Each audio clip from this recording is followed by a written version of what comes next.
10 ढालें चौबीसी की हम अब तक सीख चुके हैं। मोटिवेट कीजिए आपके आस-पास में आपके फ्रेंड्स को, रिलेटिव्स को भी कि वो क्लास जॉइन करें, लर्न भी करें चौबीसी। गुरुदेव ने ये इंगित दिया है और बहुत सारे लोग इस बहाने से लर्न कर रहे हैं कि गुरुदेव ने कहा है। जैसे कहते हैं ना कि निमित्त अगर मिले तो काम हो जाते हैं और कभी-कभी काम सहज ही हो जाते हैं, तो हमको लगता है कि ठीक है, हो जाएँगे, लेकिन निमित्त जब मिलता है तब वह काम होना शुरू हो जाता है। तो सहज होना सबके लिए पॉसिबल नहीं होता है, तो निमित्त कुछ न कुछ चाहिए, तो गुरुदेव ने सबको निमित्त दिया है कि हम सब चौबीसी का संगान चौबीसी लर्न करें, संगान करें। कम से कम ज़्यादा नहीं हो सके तो कम से कम 6 चौबीसी की ढालें तो कर लें हम लोग। 11वें तीर्थंकर कौन है? 11वें तीर्थंकर कौन है? कोई नाम बताएगा? श्रेयांश प्रभु। श्रेयांश प्रभु। श्रेयांश श्रेयांश प्रभु। प्रभु। बहुत अच्छा, बहुत अच्छा। तो तीर्थंकरों के नाम तो आप लोगों को सबको याद ही होंगे और ऑर्डर से याद रखना है। इतने अच्छे से याद रखना है कि आपको बीच में से भी कहीं से भी पूछे तो भी आपको आए। ये तो एक बहुत ही मस्त चीज़ है। हमारे जो अगर हम तेरापंथी हैं तो हमारे 11 आचार्यों के नाम हमको पता हो और अगर हम जैन धर्म का कोई भी सेक्ट बिलॉन्ग करते हो, श्वेतांबर हो, दिगंबर हो, स्थानकवासी हो, मूर्ति पूजक हो या तेरापंथी हो, तीर्थंकर तो 24 ही हैं सबके, तो उनके भी नाम हमें पता होने चाहिए। उनके नाम के पीछे इतिहास क्या है वो भी हमें पता होना चाहिए। और बाकी उनकी क्वालिटीज़ क्या हैं, उनके गुण क्या हैं, वो हम 24 ही सीख रहे हैं, तो उससे भी हमको पता चलते जा रहे हैं धीरे-धीरे। पर बेसिक क्वालिटी जो होती है तीर्थंकरों की, वो क्या होती है, वो हमें याद रखनी है, ध्यान रखनी है कि सबसे बेसिक क्वालिटी है तीर्थंकरों की कि तीर्थंकर राग-द्वेष को जीत लेते हैं। उसके बाद 4 घनघाती कर्म का क्षय करके केवल ज्ञान को प्राप्त करते हैं। केवल ज्ञान प्राप्त करने के बाद वे 4 तीर्थ की स्थापना करते हैं। 4 तीर्थ साधु, साध्वी, श्रावक और श्राविका। तो 4 तीर्थ की स्थापना होती है। कैसे होती है? तो जब उनको केवल ज्ञान प्राप्त होता है तो देवता समवस्त्रण की रचना करते हैं क्योंकि इतने टाइम तक प्रभु प्रवचन नहीं देते हैं और जैसे ही केवल ज्ञान प्राप्त होता है और वे प्रवचन देते हैं और उस पहले ही प्रवचन में जो लोग उपस्थित होते हैं उनमें से कोई महाव्रत ग्रहण करता है और कोई श्रावक के व्रत ग्रहण करता है।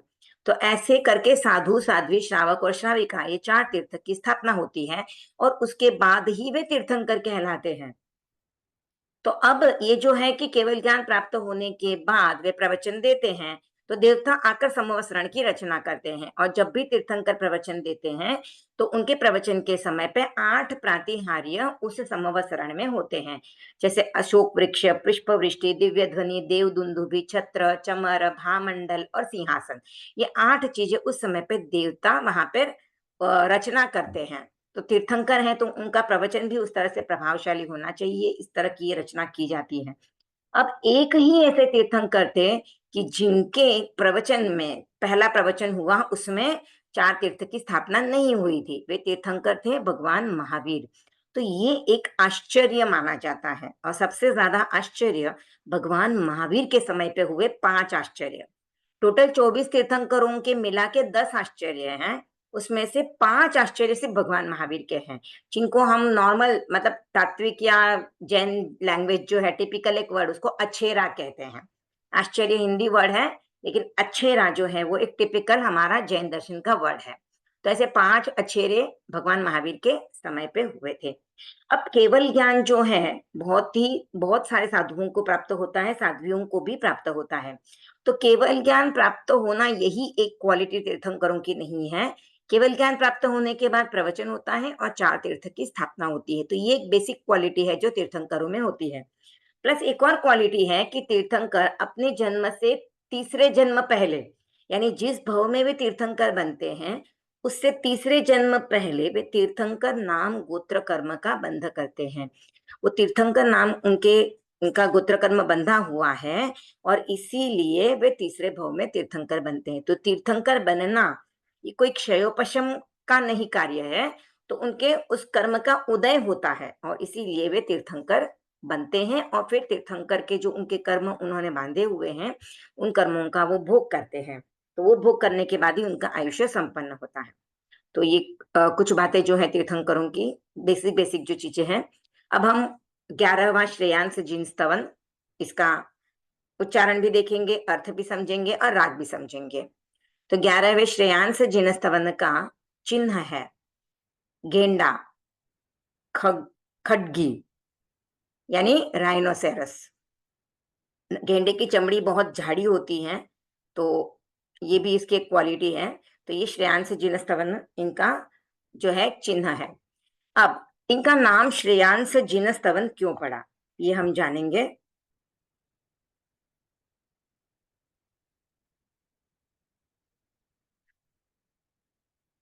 इनका नाम इसलिए श्रेयांसनाथ पड़ा कि जब इनका नामकरण कर रहे थे तो इनके पिता विष्णु, इन्होंने कहा कि ये जब विष्णु देवी के गर्भ में आए थे तो उस समय पे राजवंश में चारों ही जगह एकदम मंगलकारी वातावरण था, और सभी महीने 9 महीने, 9.25 महीने का काल रहता है, तीर्थंकर गर्भ में रहते हैं, तो उतने पूरे महीने एकदम श्रेयस्कर भी थे और पूरे राज्य में श्रेयस्कर कार्य हुए।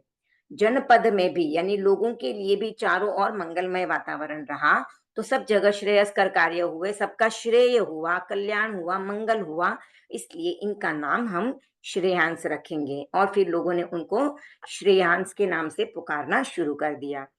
हमारे आसपास भी कहीं ना कहीं किसी का नाम श्रेयांस रखा हुआ मिल सकता है। तो श्रेयांस का अर्थ जो होता है, जो श्रेय करने वाले होते हैं। अब जन्म तिथि इनकी फाल्गुन फाल्गुन कृष्णा 12, जन्म स्थान सिंहपुर, वंश इक्ष्वाकु, गोत्र काश्यप, शरीर वर्ण स्वर्ण सुवर्ण, शरीर की ऊंचाई 80 धनुष्य 80 धनुष्य, कुल आयुष्य 84। गड़बड़ हो गया,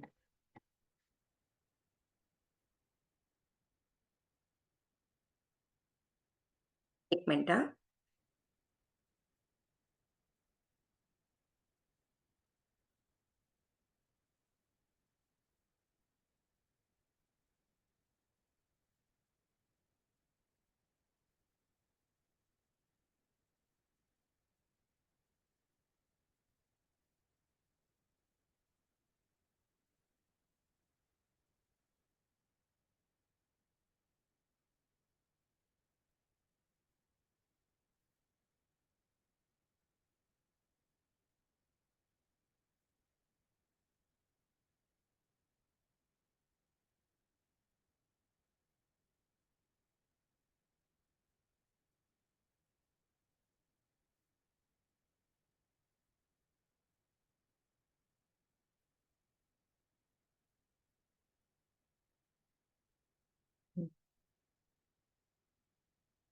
श्रेयांश प्रभु का कुल आयुष्य 84 लाख वर्ष था। पूर्व जो लिखा हुआ था वो गलत था। पूर्व यानी बहुत बड़ा लंबा काल होता है। 84 लाख पूर्व का आयुष्य भगवान ऋषभ का था। तो इनका कुल आयुष्य 84 लाख वर्ष। माता का नाम विष्णु देवी, पिता का नाम विष्णु, दीक्षा तिथि फाल्गुन कृष्णा 13, केवल ज्ञान तिथि माघ कृष्णा 15 पूर्णिमा, सॉरी माघ कृष्णा 15 है मतलब अमावस्या होगी। निर्वाण तिथि श्रावण कृष्णा तीज या तृतीया बोल सकते हैं। निर्वाण स्थल सम्मेद शिखर, यक्ष, यक्षराज, यक्षिणी, मानवी। इसके शब्दों का उच्चारण अर्थ समझ लेते हैं। श्रेयांस जिनेश्वरु प्रणमु नित एकर जोडरे। श्रेयांस जिनेश्वरु प्रणमु नित बेकर जोड़रे। यानी यहाँ पे जयाचार्य जी कह रहे हैं कि हे अरहत प्रभु श्रेयांस, जिनेश्वर यानी जिन में भी ईश्वर, जिनेश्वर। तो श्रेयांस प्रभु, मैं आपको दोनों हाथ जोड़कर प्रतिदिन प्रणाम करता हूँ। बेकर यानी दोनों हाथ जोड़कर प्रणाम करना। तो अरहत श्रेयांस को प्रणाम कर रहा हूं दोनों हाथ जोड़कर।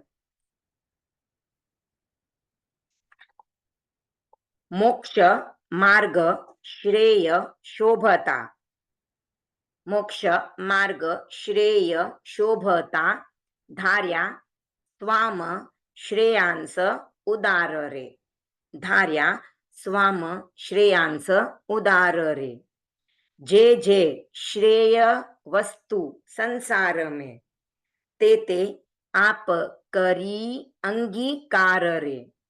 जे जे श्रेय वस्तु संसार में, ते ते आप करी अंगीकार रे। यहाँ पर मोक्ष मार्ग श्रेय शोभता, यानी जो मोक्ष मार्ग के लिए जो श्रेय था, अच्छा था। मोक्ष मार्ग कौन सा है? सम्यक दर्शन, ज्ञान, चारित्र और तप, ये चारों मिलके मोक्ष का मार्ग बनते हैं। तो ये चारों का ही समन्वय होना चाहिए। न्यूनाधिक रूप में हो सकता है, कम अधिक हो सकता है, पर चारों ही होंगे तो ही इस पद पे आगे बढ़ा सकता है, और चारों मिलकर ही मोक्ष का मार्ग बनता है।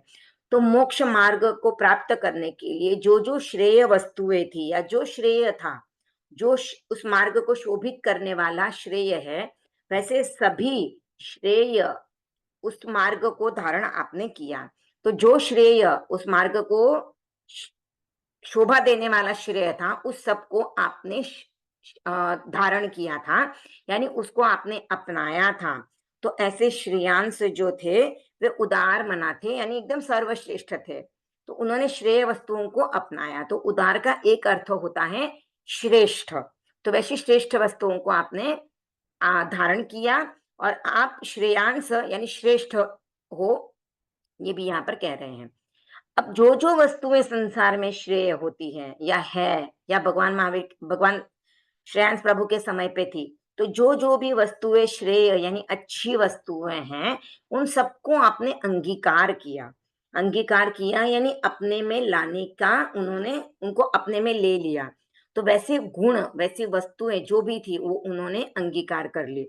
कैसी वस्तुएं? जो मोक्ष मार्ग को शोभा देने वाली थी। दूसरा पद्य है समिति, गुप्ती, दूरधर, घृणा। समिति, गुप्ती, दूरधर, घृणा, धर्म, शुक्ल, ध्यान, उदार रे। धर्म, शुक्ल, ध्यान, उदार रे। ए श्रेय वस्तु शिवदायिनी।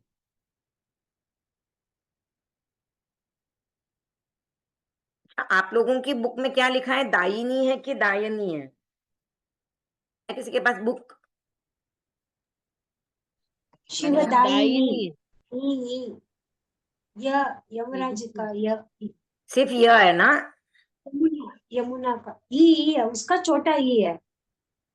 ये है क्या? यह का छोटा ई। हाँ ओके ओके। हाँ, तो मैंने भी वही लिखा है, पर ये जो तीर्थंकर 24 बुक है उसमें शिवदायनी लिखा है।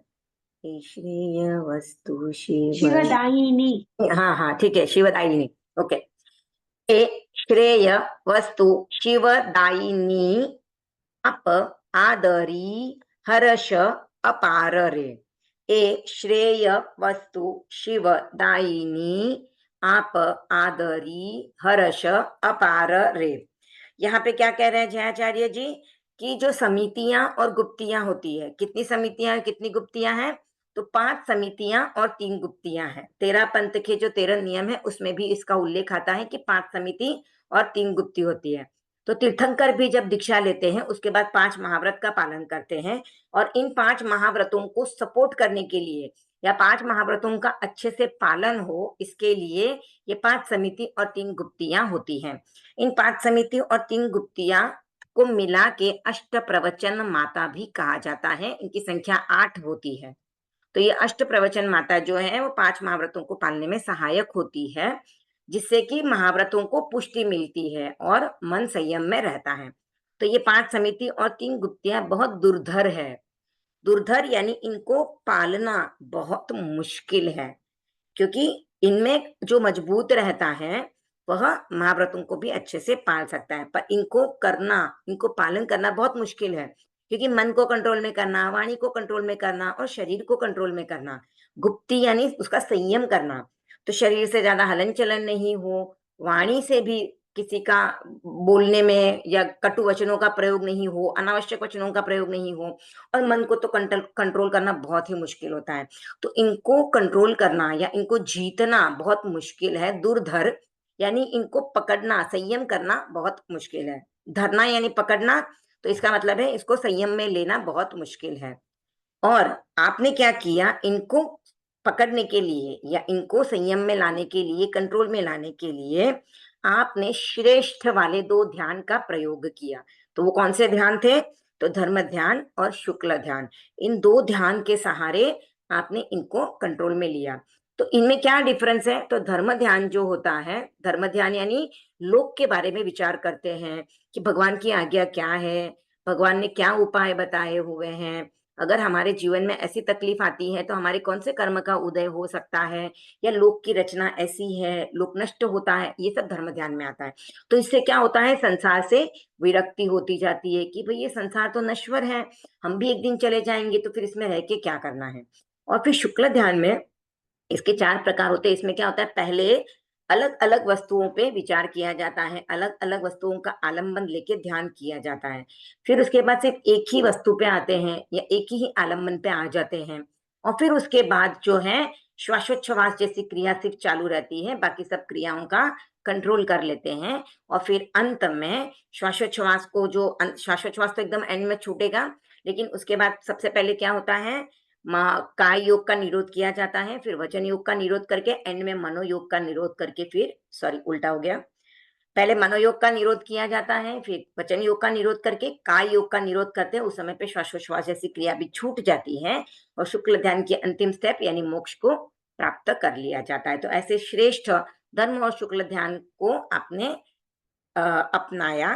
और ऐसी शिवदायिनी जो वस्तु है,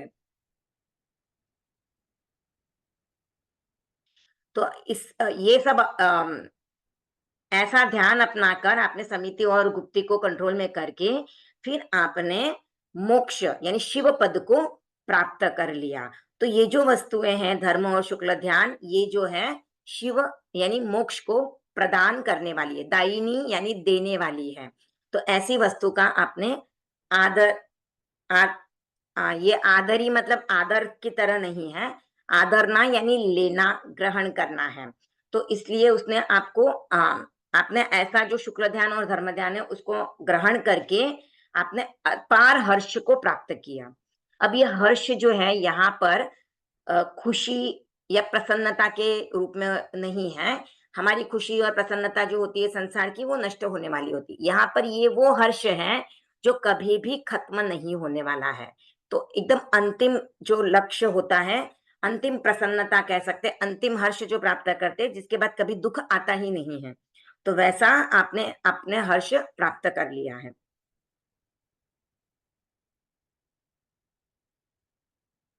इसका एक अर्थ ऐसा भी हो सकता है कि आपने ये जो मोक्ष प्रदान करने वाली वस्तु थी, इनका आपने प्रसन्नता के साथ ग्रहण कर लिया या इनका वर्ण कर लिया।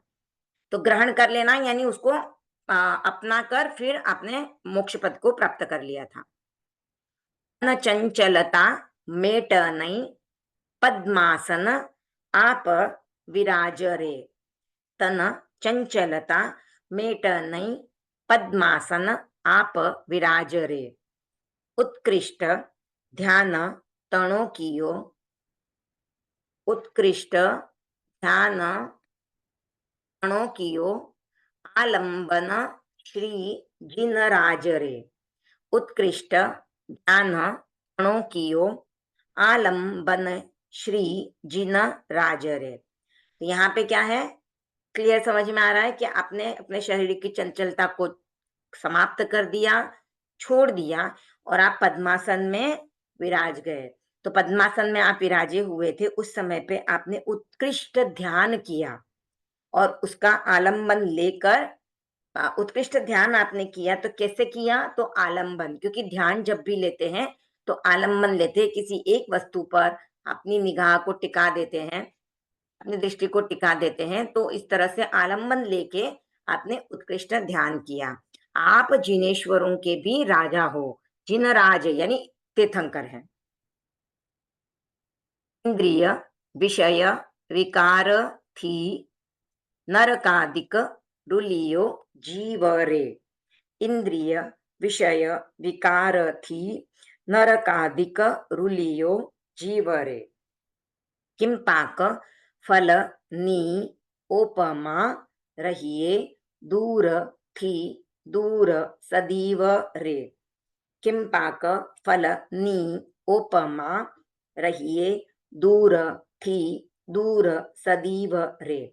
यहाँ पर जयाचार्य जी कह रहे हैं, ये तत्व की बात यहाँ पे डाल दी है कि इंद्रिय विषय विकार थी, तो हमारे पांचों इंद्रियों के जो विषय है ये विकार उत्पन्न करने वाले हैं, और इस वजह से क्या होता है कि जीव नरक आदि गतियों में भटकता रहता है। नरकादिक यानी नरक आदि, तो नरक आदि गतियों में वह भटकता रहता है। रुलना, रुलियो मतलब भटकना है।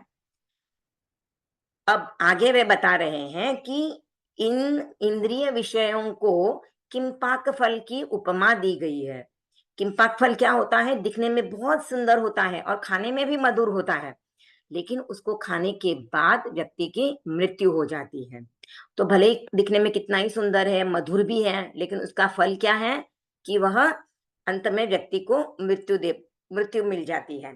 तो वैसे ही इंद्रिय विषय विकार भी भोगने में बहुत मजा आता है, और जब हमको दिखते भी बहुत सुंदर है, लुभावने लगते हैं, लेकिन उसका फल जो है कि हम नरक आदि गतियों में भटकते रहते हैं। तो ये चारों गतियों में हम रहते हैं, तो ये कोई चारों गतियां जो हैं वो हमारे कर्म भोगने के स्थान हैं। तो हम यहाँ पे अपने कर्म भोग रहे हैं। किसी ने अच्छे कर्म किए हैं तो अच्छे भोग रहे हैं, बुरे कर्म किए हैं तो बुरे कर्मों का फल भोग रहे हैं। पर हम यहाँ पर अपने कर्मों का भुगतान करने के लिए आए हैं, और जिस दिन कर्मों का भुगतान कंप्लीट खत्म हो जाएगा तब हम मोक्ष को प्राप्त करेंगे। और जब तक भुगतान नहीं करेंगे, हमारा ये कर्ज हम चुकाएंगे नहीं, तब तक हमें इन गतियों में भटकते रहना पड़ेगा। तो जब तक कर्मों को खत्म नहीं करेंगे, चार गतियों में घूमना है।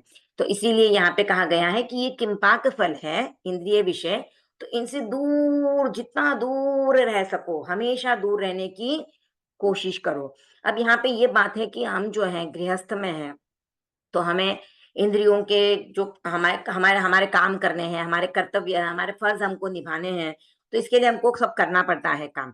पर जब भी काम करें तो हम अनासक्ति भाव से करें, और जब कोई चीजों का उपभोग करते हैं, यहाँ पर इंद्रिय विषय की बात आई है, यानी हमारे पांचों इंद्रियों से रिलेटेड, यानी क्या देखना है, क्या सुनना है, क्या सूंघना है, क्या बोलना है, और अपने शरीर का कैसा हमें उपयोग करना है, किस तरह से इसको अध्यात्म की तरफ ले जाना है, या किस तरह से इसको संयम में रहकर हमें इससे कार्य करना है, तो ये सब हमारे हाथ में है। तो अगर हम ये करते हैं तो धीरे धीरे हम इस इंद्रिय विषयों से धीरे धीरे दूर होते जाएंगे।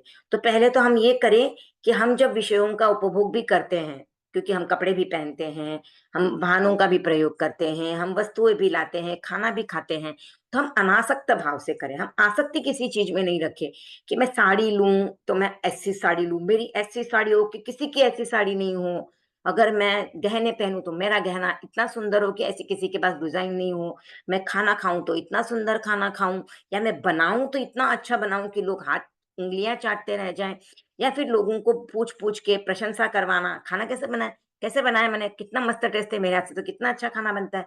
तो इस तरह से हम लोगों को इसमें आसक्त नहीं होना है, हमें अनासक्ति से कार्य करना है। तो इसके लिए जयाचार्य जी यहाँ पे कह रहे, रहिए दूर थी दूर सदी भर, तो इनसे जितना दूर रहा जाए, अगर हमेशा दूर रहो तो बहुत ही अच्छी बात है, लेकिन जितना दूर रहा जाए तो वह हमारे लिए श्रेयस्कर है।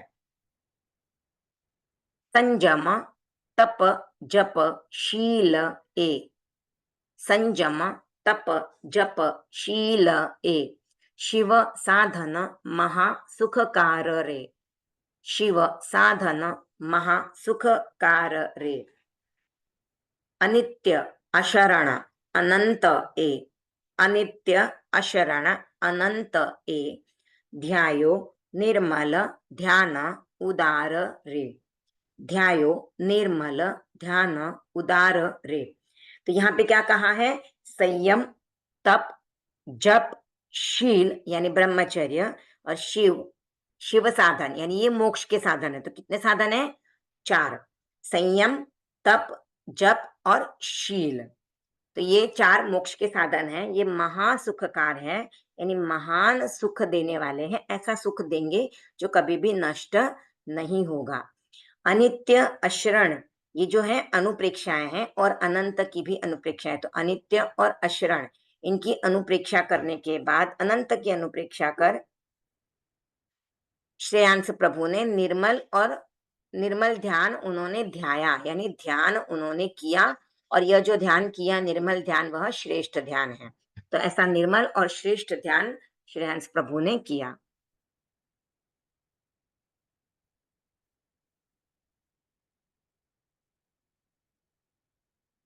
सिक्स्थ पैरा है त्रिया दिक ना संगते, त्रिया दिक ना संगते आलंबन दुख दातार रे, आलंबन दुख दातार रे। अशुद्ध आलंबन छांड नहीं, अशुद्ध आलंबन छांड नहीं, धार्यो ध्यान आलंबन सार रे, धार्यो ध्यान आलंबन सार रे। तो यहाँ पे कहा है त्रिया यानी स्त्री, तो स्त्री आदि का संग यानी उनसे कांटेक्ट होना, उनसे संपर्क में रहना, उनके साथ रहना, उनका भोग करना, तो उनका जो संग है वह दुख देने वाला है। उनका आलंबन लेना यानी उनके साथ रहना, उनका सहारा लेना। आलंबन का मतलब होता है सहारा। तो ये जो उनका आलंबन लिया जाता है, उनका सहारा लिया जाता है, स्त्री आदि जो संग है, संग यानी जिनसे वासना उत्पन्न होती है, विकृति उत्पन्न होती है, क्योंकि वस्तु या पुद्गल जो है वो हमें आसक्ति उत्पन्न करते हैं, तो हमें इन पुद्गलों से दूर रहना है। तो ये जो है आलंबन दुख देने वाले हैं, दुखदातार है। तो भगवान ने क्या किया, इन अशुद्ध आलंबनों को छोड़ दिया और उन्होंने जो सार तत्व थे वैसे तत्वों का ध्यान किया। सार तत्व में क्या क्या आएगा, संयम, तप, जप, शील, तो ये सार तत्व है। तो उस पे उन्होंने आलंबन लेके उनका ध्यान किया। शरण आयो तुझ साहिबा, शरण आयो तुझ साहिबा, करूं बार बार नमस्कार रे, करूं बार बार नमस्कार रे। उगणी सई पूनम भाद्रवी मुझ वरत्या जय जयकार रे, उगणी सई पूनम भाद्रवी मुझ वरत्या जय जयकार रे। तो यहाँ पे कह रहे हैं जयाचार्य जी कि मैं आपके शरण में आया हूँ, आपका शरणागत हूँ, तो मैं आपको बार बार नमस्कार कर रहा हूँ, आपके शरण में आया हूँ। तो ये जो ढाल की रचना हुई है वो हुई है विक्रम संवत 1900 और भाद्रवी पूर्णिमा के दिन हुई है। और मैं आपके शरण में आके बार बार नमस्कार कर रहा हूं, तो उसमें मेरे जीवन में जय जयकार हो रही है।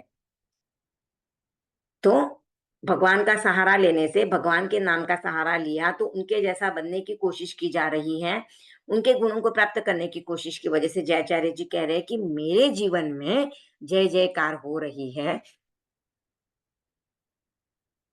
वर्त्या, वर्त्या का मतलब होता है बरतना, यानी मेरे जीवन में आ रहा है, तो मेरे जीवन में जय जयकार हो रही है। तो ये हमने शब्द और उसका अर्थ देखा है। तो डाउट नहीं है कुछ ना, मैं राग की तरफ चल रही हूँ, अगर हो डाउट तो बाद में पूछ लेना। राग देख लेते हैं।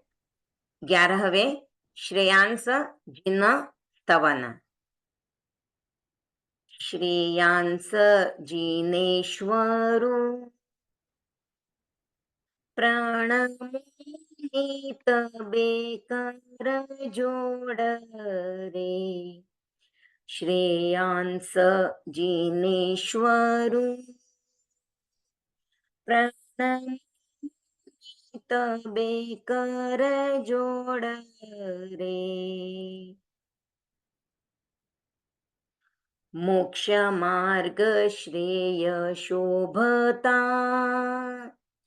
धार्या स्वाम श्रेयांस उदार रे, जे जे श्रेय वस्तु संसार में ते ते आप करी अंगीकार रे, ते ते आप करी अंगीकार श्रेयांस, ते ते आप करी अंगीकार श्रेयांस जिनेश्वरू प्रणमुनि तबे कर जोड़ रे। देखिए यहाँ पर लास्ट लाइन जो है उसको वापस रिपीट करके फिर जो ध्रुव पद है वो लिया जा रहा है और उसमें भी रे नहीं लिया जा रहा है। आप करी अंगीकार रे है, उसमें से सिर्फ तेते आप करी अंगीकार इतना ही लिया है और फिर ध्रुव पद उसके साथ जोड़ दिया गया है। समिति गुप्ति दुर्धर घना धर्म शुक्ल ध्यान उदार रे। ए श्रेय वस्तु शिवदायिनी आप आदरी हर्ष अपार रे। आप आदरी हर्ष अपार श्रेयांस जिनेश्वरू आप आदरी हर्ष अपार श्रेयांस जिनेश्वरू प्रणमुनि तबे कर जोड़ रे। यहाँ पर भी आप जब राग लेते हो, मुझे तो ओरल सुनाओगे तब शायद प्रॉपर राग में नहीं बोलोगे, फटाफट सुना दोगे। फिर भी अगर राग में जब ले रहे हो तब ध्यान रखना, अपार पे ब्रेक ले लेना और फिर श्रेयांस जिनेश्वरू स्टार्ट करना, नहीं तो श्वास टूट जाएगा। न चंचलता मेट नहीं पद्मासन आप विराज रे। पद्मासन आप विराज रे। उत्कृष्ट ध्यान तणो कियो उत्कृष्ट ध्यान तणो कियो आलंबन श्री जिनराज रे। आलंबन श्री जिनराज श्रेयांस जिनेश्वरू प्रणमुनि तबे कर जोड़ रे। इंद्रिय विषय विकार थी नरकादि करुलियो जीव रे। किम पाक फलनी उपमा रहिए दूर थी दूर सदीव रे। रहिए दूर थी दूर सदीव श्रेयांस जिनेश्वरू प्रणमुनि तबे कर जोड़ रे। संजम तप जप शील ए शिव साधन महासुखकार रे। अनित्य अशरण अनंत ए ध्यायो निर्मल ध्यान उदार रे। ध्यायो निर्मल ध्यान उदार श्रेयांस जिनेश्वरू। देखिए ऐसे नहीं लिया ना बीच में ब्रेक तो फिर श्वास टूट जाता है। ध्यायो निर्मल ध्यान उदार श्रेयांस जिनेश्वरू प्रणमुनि तबे कर जोड़ रे। दिकना संगते आलंबन दुखदातार रे। अशुद्ध आलंबन छांड नहीं धार्यो ध्यान आलंबन सार रे। धार्यो ध्यान आलंबन सार श्रेयांस जिनेश्वरू प्रणमुनि तबे कर जोड़ रे। शरण आयो तुझ साहिबा करूं बार बार नमस्कार रे। उगणी सई पूनम भाद्रवी मुझवर त्या जय जयकार रे। मुझवर त्या जय जयकार रे। मुझवर त्या जय जयकार श्रेयांस जिनेश्वरू प्रणमुनि तबे कर जोड़ रे। श्रेयांस जिनेश्वरू प्रणमुनि तबे कर जोड़ रे। ओम आराम। आंटी फैंसी बोल रही हूँ। जय जिनेन्द्र। हाँ जय जिनेन्द्र। ये तनों की मीनिंग क्या आएगी थर्ड पैराग्राफ में?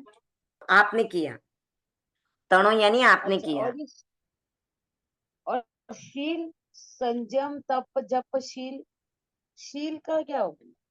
शील यानी और आंटी एक बात और पूछनी थी, ये जो चातुर्मासिक पक्षी पे हम त्याग लेते हैं वो 15 दिन के होते हैं कि चातुर्मासिक पक्षी दूसरी आएगी तब तक रहते हैं? चातुर्मासिक यानी कितना टाइम? 4 महीने। 4 महीने ना। तो बस तो 4 महीने तक रहेंगे त्याग। अगले अगली मतलब चातुर्मासिक, ये हाँ इसमें त्याग ऐसे लेने का चातुर्मास जब कि हाँ इसमें त्याग ऐसे लेने का अगली चातुर्मासिक पक्षी आए तब तक। तो चातुर्मासिक पक्षी आती है जब चतुर्मास उठता है उस समय पे। तब ना। हाँ, हाँ वो मेरे को वो थोड़ा सा डाउट था तो मैं कहा आंटी से पूछूंगी। ठीक। और 20 लोगों का ध्यान जो है वो हमेशा पहले 4 लोगों का ध्यान करके प्रतिक्रमण को संपन्न कर देने का और उसके बाद वापस 20 लोगों का ध्यान करने का आराम से शांति से। तो उसमें क्या अच्छा। होता है ना, उसमें क्या होता है, नहीं तो फिर वो जल्दी जल्दी करने के चक्कर में हमारा जो ध्यान लगना चाहिए वैसा नहीं लगता है। एक नाम के लिए प्रतिक्रमण कंप्लीट कर लेते हैं। 12 लोगस जो है पाक्षिक प्रतिक्रमण के, वो फिर भी आप कर सकते हो, 48 मिनट के अंदर हो जाते हैं। हाँ, पर फिर भी वो भी नहीं वो होना, एक समय। नहीं होना तो कोई ऐसा नहीं है। आप पहले 4 लोगस का ध्यान करके प्रतिक्रमण पूरा संपन्न कर लो पंचपद वंदना तक। उसके बाद फिर 12 लोगस का ध्यान शांति से बैठ के करो। अच्छा, ठीक। एक वो नहीं तो गाड़ी चलानी है, इसके लिए चला के खत्म करने का जो उद्देश्य रहता है लोगों का, वो नहीं हो तो ज्यादा अच्छा रहेगा। हाँ हाँ। हाँ, यक्ष और यक्ष यक्षिणी, यक्षिणी। यक्ष और हाँ। यक्षिणी जो होते हैं ना, तीर्थंकरों की सेवा में देवता रहते हैं, 16,000 देवता।